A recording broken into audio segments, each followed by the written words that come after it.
Hermanos, les invito a abrir nuestras Biblias, la carta de Primera de Juan, capítulo 1, versos del 8 al 10. Hoy continuaremos con nuestra serie de exposiciones sobre esta carta. Primera de Pedro, capítulo 1, Primera de Juan, perdón. Capítulo 1, versos 8 al 10. Dicen las Escrituras de la siguiente manera: si decimos que no tenemos pecado, nos engañamos a nosotros mismos y la verdad no está en nosotros. Si confesamos nuestros pecados, Él es fiel y justo para perdonar nuestros pecados y limpiarnos de toda maldad. Si decimos que no hemos pecado, le hacemos a Él mentiroso y su palabra no está en nosotros. El origen del pecado, del mal, es un misterio.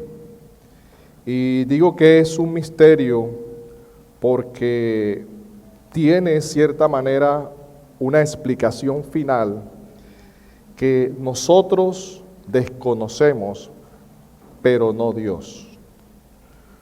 Muchos se preguntan cómo en un ambiente de plena santidad aparece el pecado, la maldad en los ángeles. Si en Adán y Eva llegó por medio de uno que lo tentó de forma externa, pero ellos libremente desobedecen a Dios, ¿cómo sale de los ángeles el pecado si a ellos nadie les tentó de forma externa, como pasó con Adán y Eva? Son preguntas que ningún hombre tiene respuesta. Sabemos que la caída de los ángeles fue después de los días de la creación. Y vio Dios todo lo que había hecho, y he aquí era bueno en gran manera. Y fue la tarde y la mañana el día sexto. Dios terminó su creación al sexto día, y todo fue hecho en gran manera.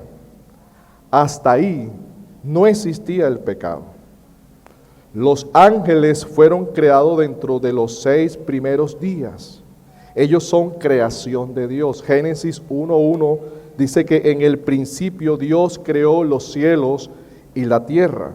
No existía nada antes de Génesis, solo Dios. El pecado aparece después que Dios creó todo.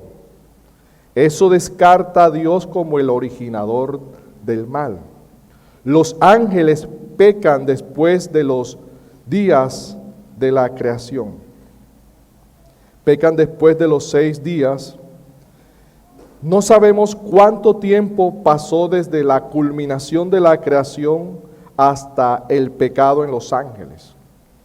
La Biblia muestra la existencia del pecado con el diablo, desde antes que Adán y Eva cayeran.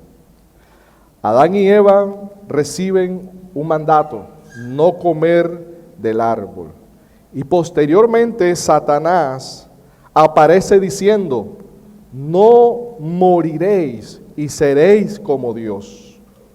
Satanás niega la realidad del pecado, cambia la verdad del mandamiento y coloca a Dios como mentiroso. Ese mismo modo de pensar, de razonar con relación al pecado y a Dios, lo vemos en los pasajes que acabamos de leer. El verso 8 dice: si decimos que no tenemos pecado, nos engañamos a nosotros mismos y la verdad no está en nosotros. En este caso, el mismo hombre niega la existencia del pecado, niega la condición humana bajo pecado cambia la verdad por la mentira, lo que trae como consecuencia que sus actos o inclinaciones malvadas no sean vistas como conductas pecaminosas. Y este texto 8 está en paralelo con el verso 10. Si decimos que no hemos pecado, le hacemos a él mentiroso y su palabra no está en nosotros. El verso 8 habla del ser, de la condición natural. El verso 10 de los actos u obras. En el verso 8 el hombre dice no tener pecado. El verso 10 ahora afirma que no es un pecador y se pone a la altura de Dios. El versículo 9 que está entre estos es una oración condicional. Si confesamos nuestros pecados, Él es fiel y justo para perdonar nuestros pecados y limpiarnos de toda maldad. Este versículo muestra la fidelidad de Dios para perdonar a aquellos que reconocen que son pecadores, mostrando arrepentimiento por medio de la confesión de sus pecados y no volviéndolos a cometer. En el anterior orden desarrollaremos nuestro sermón dominical en esta mañana que se titula La realidad del pecado y la fidelidad del perdón de Dios. El verso 8 dice, si decimos que no tenemos pecados. Y si usted mira el verso 10, dice, si decimos que no hemos pecado. El sustantivo aquí de pecado describe la causa y la consecuencia de un acto de desobediencia. Cuando se usa como verbo, esta palabra describe la acción en sí mismo. El verso 8, Juan apunta a la condición. El verso 10, a las obras. Y el apóstol Juan está enfrentando una situación muy particular en este contexto.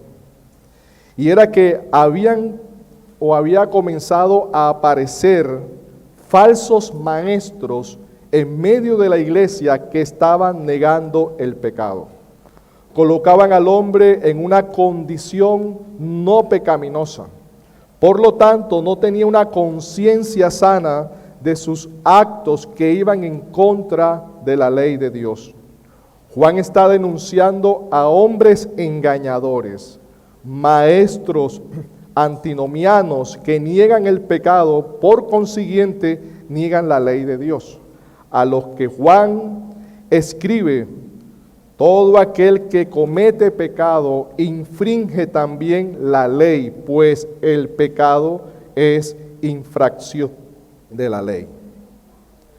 Si se niega el pecado, automáticamente se niega la ley de Dios. El apóstol Pablo también lo entendía de esa manera. Yo no conocí el pecado sino por la ley, porque tampoco conociera la codicia si la ley no dijera, no codiciarás. Negar el pecado es negar la ley de Dios. Negar el pecado es vivir sin la ley de Dios. No vivir la ley de Dios nos vuelve antinomianos, hombres que viven sin ley. Por consiguiente, no hay valores o verdades absolutas, todo le es relativo. Doug Powell, en su libro de Apologética Cristiana, habla del relativismo cultural, donde la sociedad o los individuos deciden qué está bien o qué está mal, que los valores varían de una cultura a otra, de una persona a otra.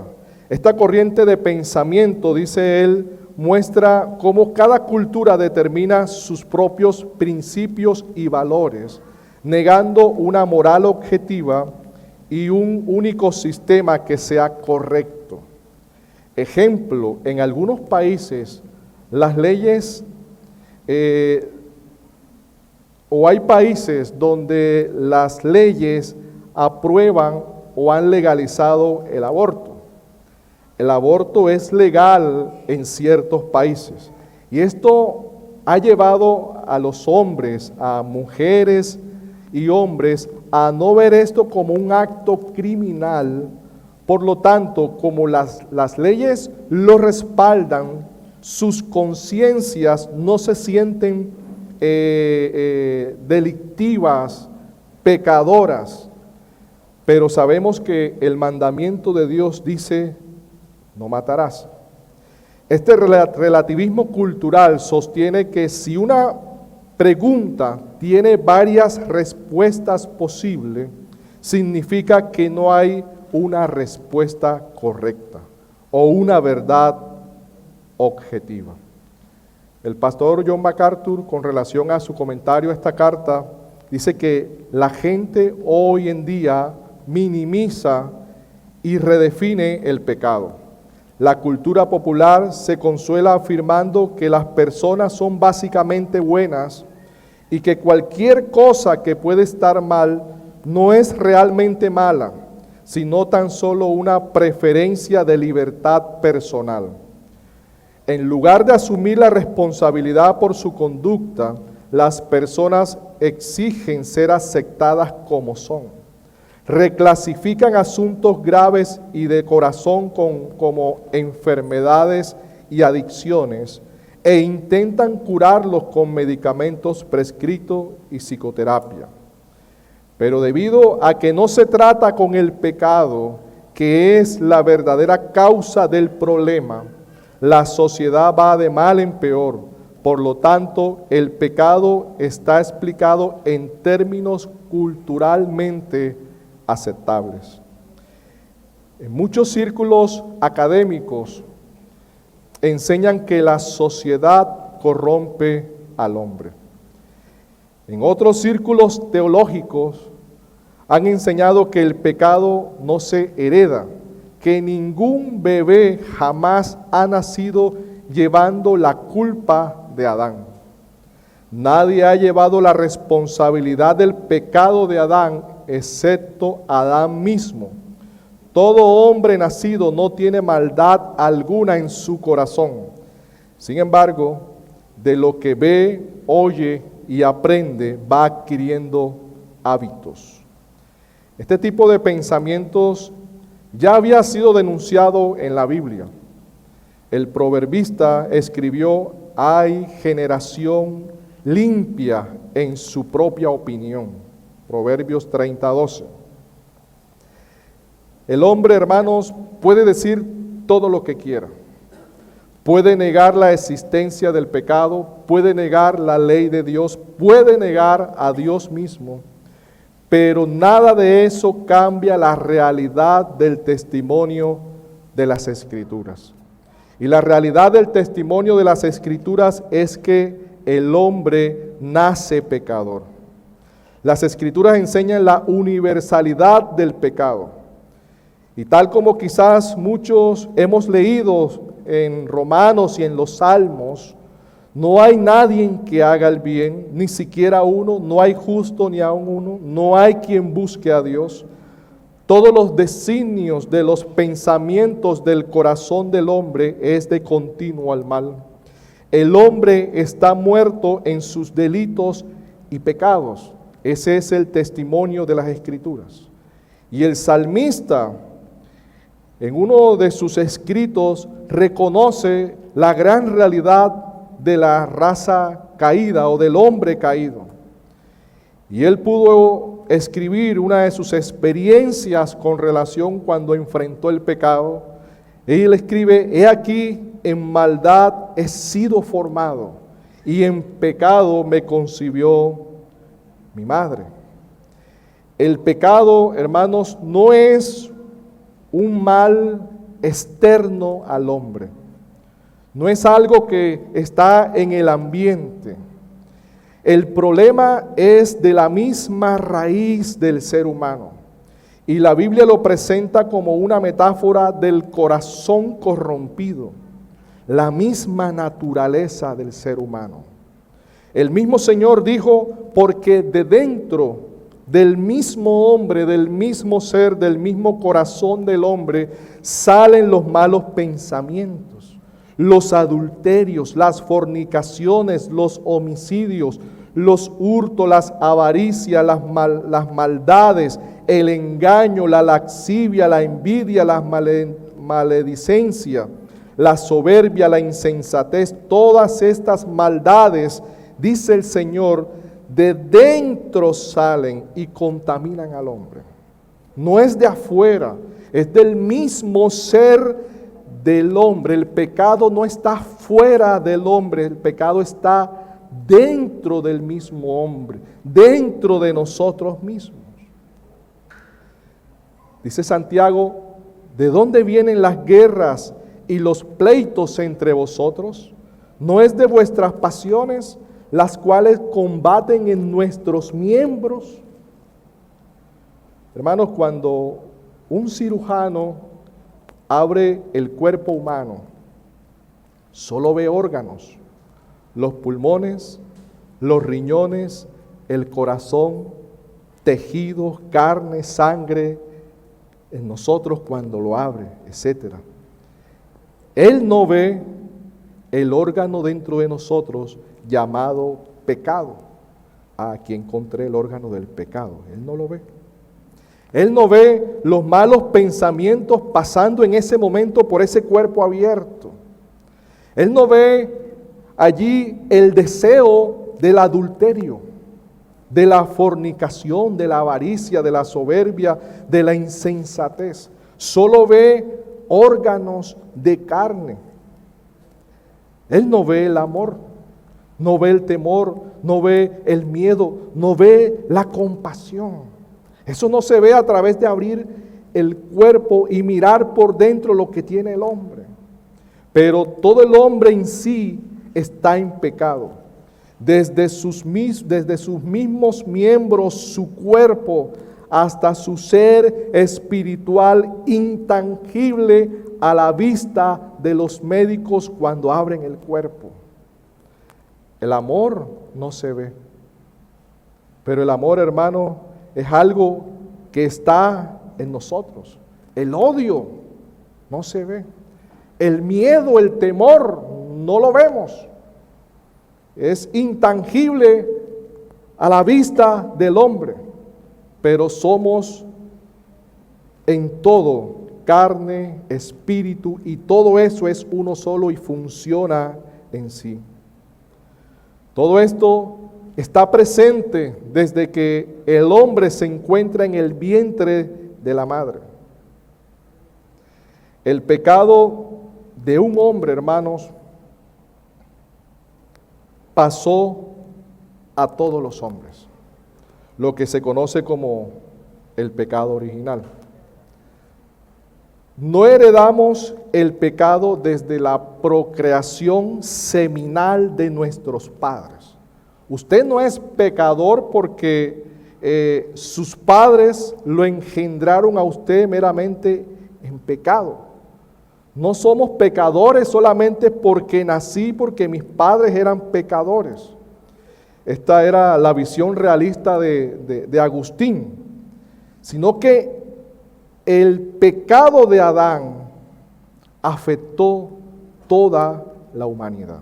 Si usted entiende que nuestro pecado viene desde ese representante, desde Adán, entenderá que necesita a otro que lo represente. Por tanto, como el pecado entró en el mundo por un hombre, y por el pecado la muerte, así la muerte pasó a todos los hombres por cuanto todos pecaron.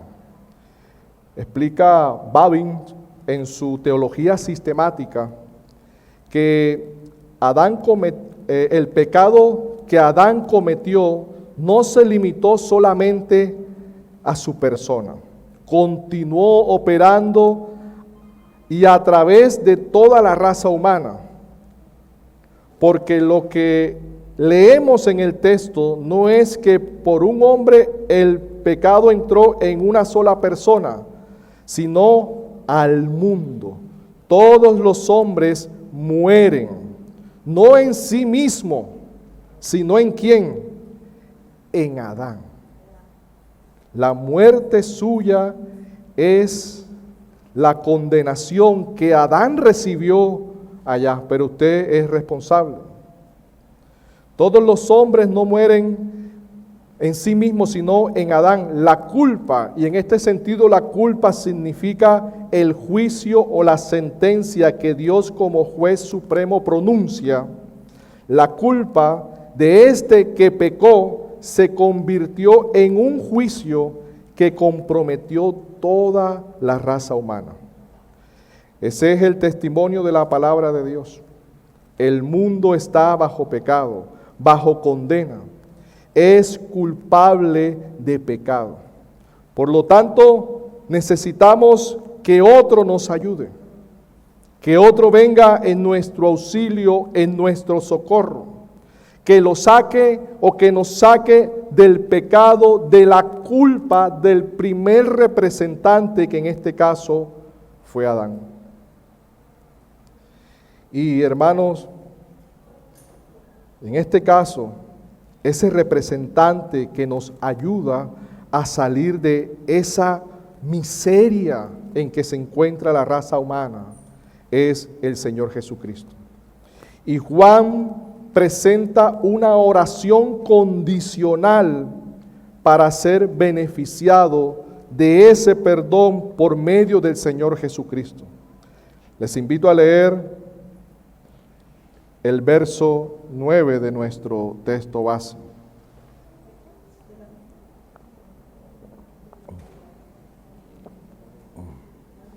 Dice: si confesamos nuestros pecados, Él es fiel y justo para perdonar nuestros pecados y limpiarnos de toda maldad. Este texto habla de las personas que reconocen la realidad de su pecado. No niegan su naturaleza pecaminosa ni sus actos de pecado. Juan se incluye e incluye a los creyentes y habla de forma plural. Y él dice, si confiesan sus pecados. Aquí habla de muchos pecados que deben ser confesados al Señor. Es una confesión de arrepentimiento. La Biblia muestra diferentes confesiones de pecado en las Escrituras. Y nosotros podemos ver que hay una confesión de pecado que se da en la plena santidad de Dios. Y nos las deja ver el profeta Isaías cuando dice: ay de mí que soy muerto, porque siendo hombre, inmundo de labios y habitando en medio de pueblo que tiene labios inmundos, han visto mis ojos al Rey, al Señor de los ejércitos. La santidad de Dios provocó la confesión de pecado de Isaías. Pero hay otra confesión de pecado que también nos deja ver la Escritura, y es a través del Salmo 51 del rey David, cuando él en su pecado, él muestra su confesión, y podemos ver a través de este salmo el corazón de este hombre confesando su pecado a Dios. Y él dice: ten piedad de mí, oh Dios, conforme a tu misericordia. Conforme a la multitud de tus piedades, borra mis rebeliones. Lávame más y más de mi maldad y límpiame de mi pecado. Porque yo reconozco mis rebeliones y mi pecado está siempre delante de mí. Contra ti solo he pecado y he hecho lo malo delante de tus ojos, para que seas reconocido justo en tu palabra y tenido por puro en tu juicio. He aquí en maldad he sido formado y en pecado me concibió mi madre. He aquí tú amas la verdad en lo íntimo y en lo secreto me has hecho comprender sabiduría. Purifícame con hisopo y seré limpio, lávame y seré más blanco que la nieve. Hazme oír gozo y alegría y se recrearán los huesos que has abatido.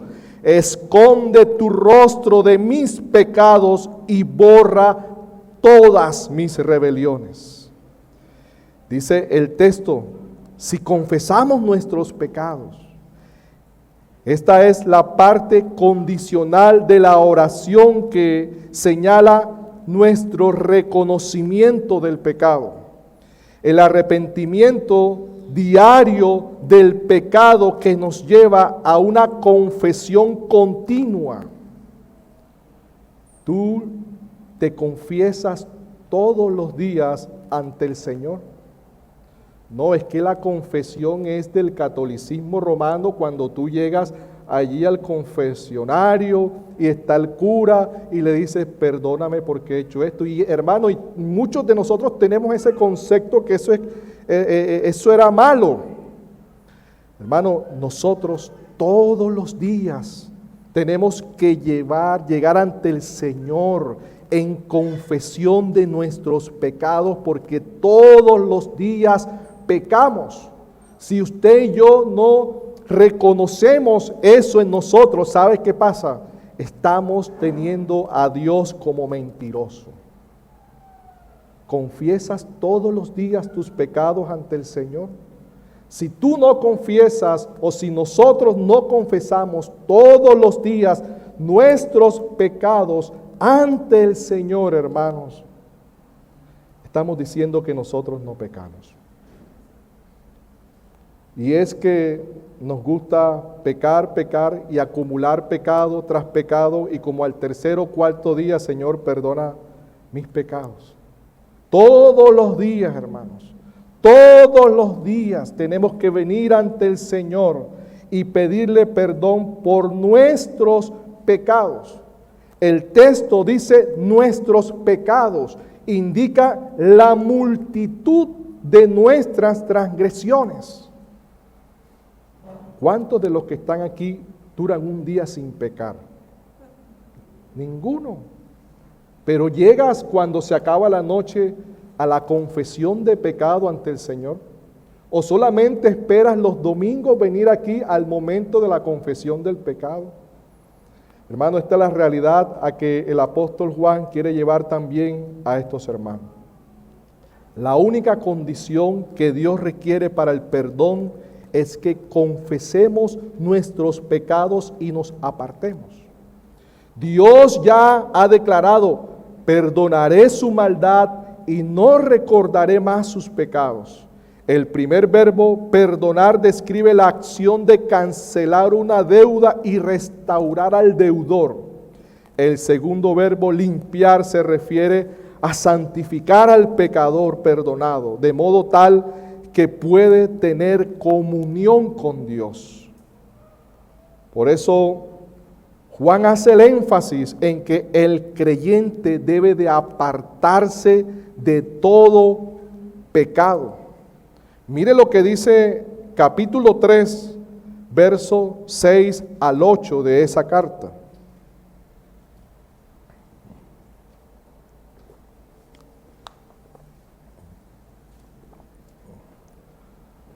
Todo aquel que permanece en Él, todo aquel que está en Cristo Jesús, no peca.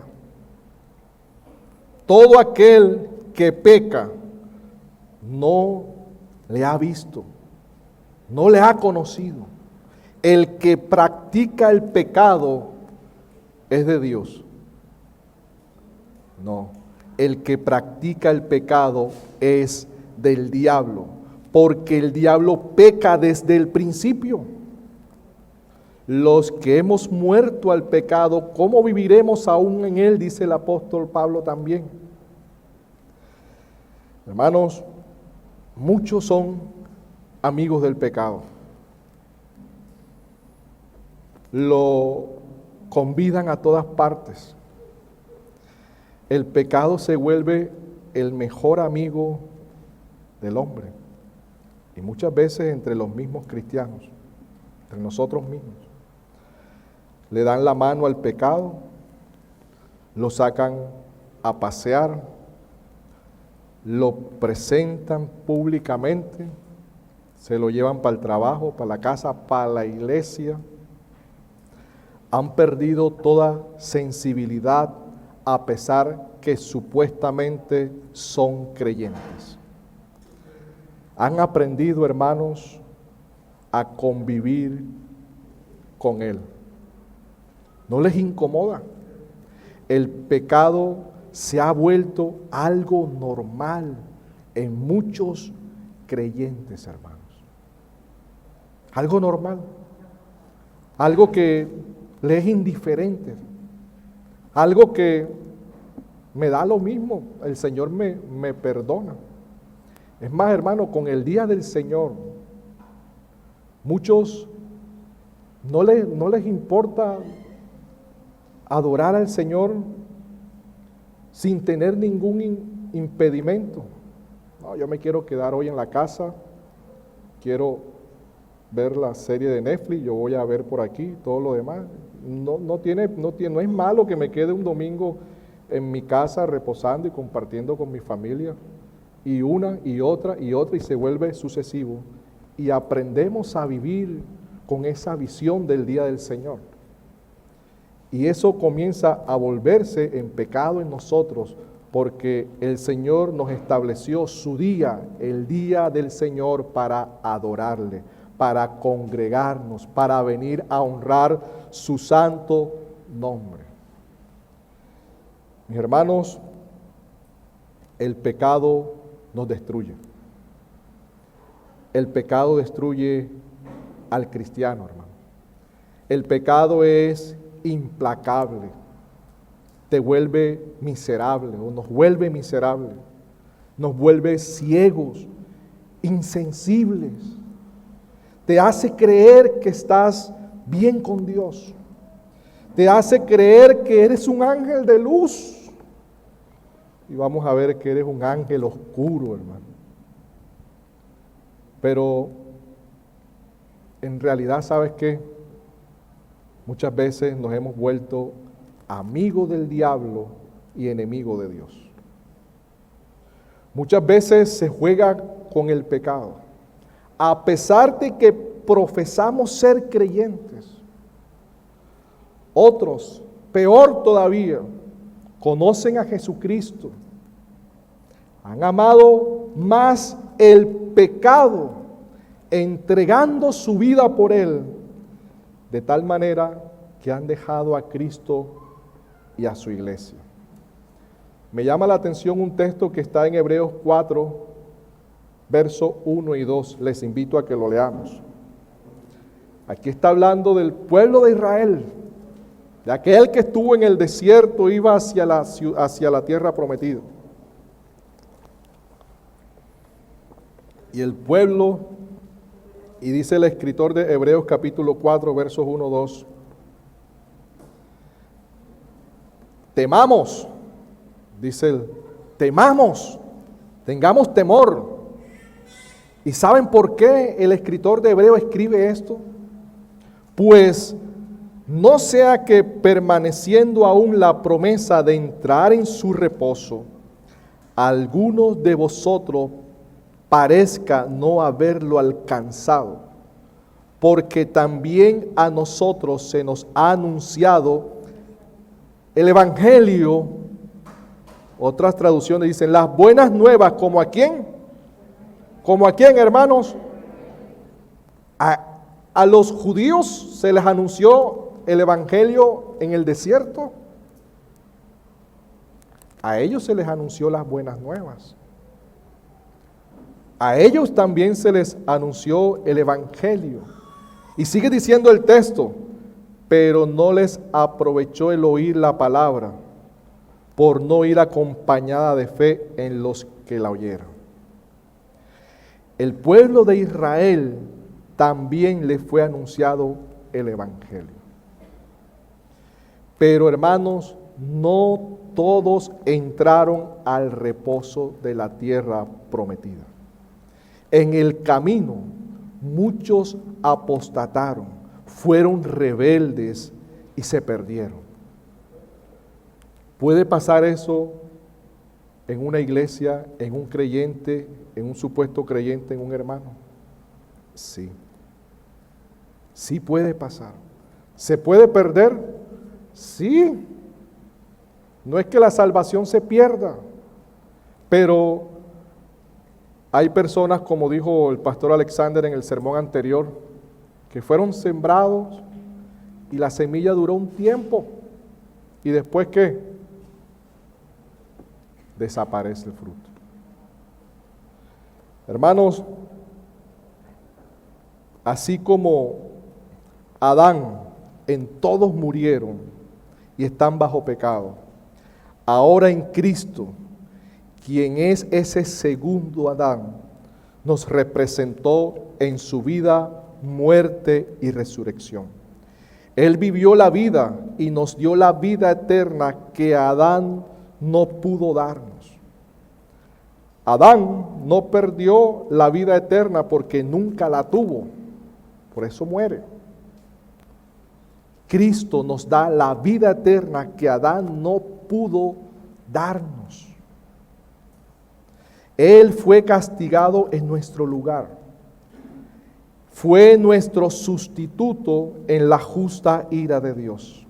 La muerte de Cristo fue la muerte del justo por los injustos, la muerte de uno por los muchos. Hermanos, no hay excusa. Adán falló, Cristo no ha fallado. Cristo no ha fallado, no hay excusa, hermanos. ¿Por qué no te rindes a Jesús?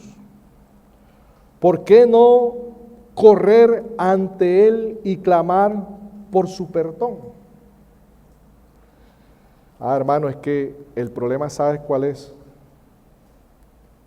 Es que no te sientes pecador. Por lo tanto, no tienes necesidad de confesar tus pecados. Ese es el gran problema. Una muestra de nuestra condición o naturaleza pecaminosa, hermanos, es el desprecio que tenemos por Él, la apatía a buscarle, la dureza de nuestros corazones a rendirnos a Cristo. Para nosotros es más fácil rendirnos ante el pecado, rendirnos ante los deseos, las tentaciones, los deseos malos, porque hay deseos buenos, que rendir nuestras vidas para Cristo y vivir para Él. Si no estás en Cristo, estás condenado. Si mueres lejos de la fe en Cristo, estás condenado. Así sea, hermanos, que las personas nieguen la existencia del pecado. Eso no cambia en nada, hermanos, tu destino eterno, ni el destino eterno del mundo. El mundo podrá decir que Dios no existe, que el pecado no es real, que el hombre no es pecador. Hermano, eso no cambia en nada el destino eterno de las personas. O nos arrepentimos de nuestros pecados y los confesamos al Señor y nos apartamos de ellos, o morimos eternamente atormentados por los siglos de los siglos. Ahí están lo que presenta el Evangelio. Si no estás en Cristo, estás condenado. Jesucristo es lo único que verdaderamente vale sobre esta tierra. Él es nuestro sumo todo bien. ¿Por qué despreciar al dador de la vida? Cuidemos de nuestra salvación, hermanos, con temor y temblor. Que temblemos ante Él. Que esta salvación tan grande, hermanos, que el Señor nos ha dado, no la descuidemos. Nuestro Dios no tendrá por inocente al culpable. Hermanos, y Dios es fuego consumidor. Apartémonos de todo pecado y vivamos para Él.